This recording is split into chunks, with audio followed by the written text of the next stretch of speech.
Sir, then in that case, why is it a situation when today the Madurai bench of the Madras High Court has not allowed clearances to your second unit? Your first unit has already stopped work because of environmental concerns? The first unit, whatever environmental concerns that have been raised by the Pollution Control Board, I think they are completely untenable.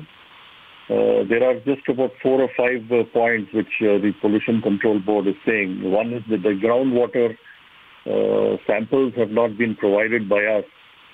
I think it has been already, the matter is sub judice, but I can say that the groundwater samples are collected by the Pollution Control Board themselves. And it is analyzed in a laboratory. Similarly, they are saying that some ambient air quality monitoring has not been, reports have not been submitted. Reports have not been done in an NABL accredited laboratory. However, we have been providing them the reports done by Vimta Laboratories, which is an NABL accredited laboratory. They are also saying that the construction of gypsum pond should be as per the revised CPCB guidelines, and CPCB themselves have given time till September 2019. So the Pollution Control Board comes and visits our plant in February and says by 31st of March, we are supposed to comply with the gypsum pond as per the CPCB guidelines. So these are all completely untenable kind of points, I think, which is being taken up in the court. So that's where it is. I mean, in terms of we would like to comply with all the. Sure. Let me just get Mr. Saxena and Mr. Sundararajan in.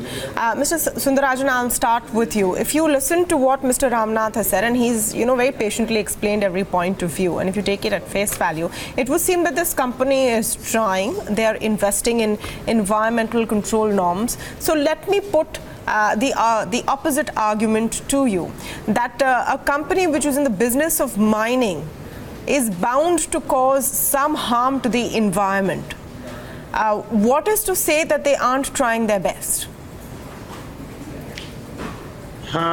See, I mean, they are not trying their best is clearly evident from the way that they get the clearances done. For example, even for the Unit 2, which is the expanded plant, they have got the clearance stating that there is no requirement for public hearing, and this is going to be set up in the SIPCOT park itself.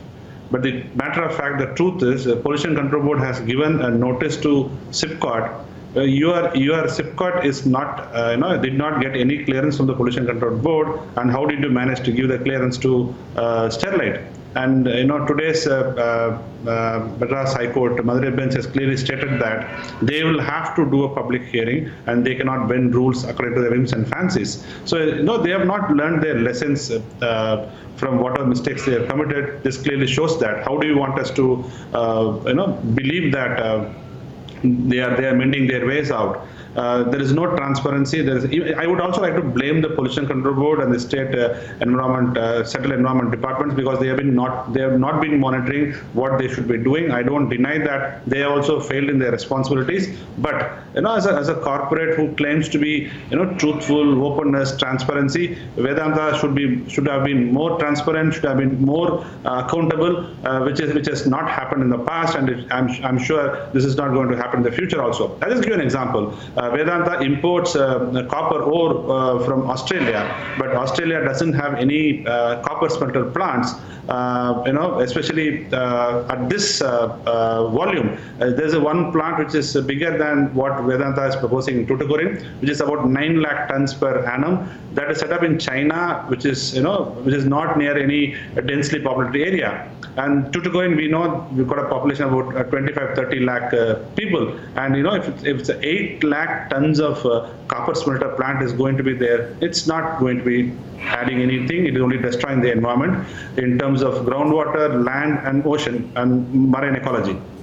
Mr. Saxena, I want you to come in on how a balance can be struck and what is your view on the explanations that the Sterlite Copper CEO has provided on this show today.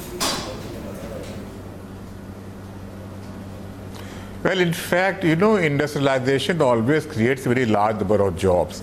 and it totally changes the local situation. So therefore, the local people generally should be very happy when a new industry comes up, because shops are set up, roads are built, and many people get jobs. Now, if the local people have been agitating for the last 20 years, there must be something wrong, that they are not following the environmental norms. Actually, government should have that. It appears that there is no transparency, there is no involvement of the people here.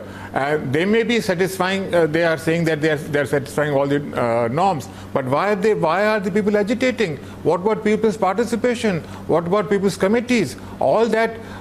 People should have been very happy with the new industry because jobs are being created. If that is not happening, if there is environmental pollution, then what Government of India should do is find out in other countries how copper smelter plants are set up. After all, this is one of the largest copper plant in India, 5th largest in the world perhaps. And if we should learn from other countries and find out how environment can be sort of saved, how water pollution can be stopped, and how we can ensure that local trades like fisheries, etc., they are not harmed.